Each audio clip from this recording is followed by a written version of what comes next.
At this point, you've decided to leave the Watchtower. But what do? Where do you go? Feelings are overwhelming at this stage, but you are not alone. Many of us have gone through the same thing you're going through right now. More people have left the organization than are currently members. You are not alone. This is not a time to give up on everything. This is not a time to give up on God. Who do you think opened your eyes? Who do you think has saved you? Just because you are leaving an organization does not mean you are abandoning God. This mentality has been printed in your mind. Let's see why. Let's take a look at this Watchtower. If we truly appreciate Jehovah's earthly organization, we will remain loyal to it, knowing that the organization is His. If we were to leave it, where else could we go? There is no other organization that is doing the divine will or that is educating people for everlasting life. When many abandoned Jesus Christ, He asked His apostles, "You do not want to go also, do you?"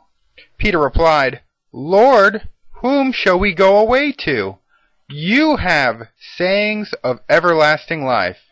Peter never said that the Watchtower had sayings of everlasting life, but rather Jesus. Whose words do we need to hear? They have been lying to you. And at this point, there is probably a lot of stored up anger. It's a natural feeling. Being lied to and deceived for many years brings a lot of pain. So what do we do with all this frustration?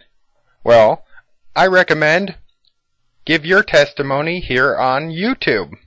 It'll help get a lot of these feelings out, release some of the anger, and help you to move on. The last thing you want to do is go out and start drinking or turn your back on God or do something stupid. That's exactly what they want you to do so they can try and prove to themselves that they really are in the right religion. As you surely know, if somebody's not out preaching the good news, then they're not accepted or approved by Jehovah. So, if this is the case, you have a moral responsibility and an obligation to fulfill leaving this organization. You have an obligation to share what you now know and to share the most wonderful truth of life outside this lie.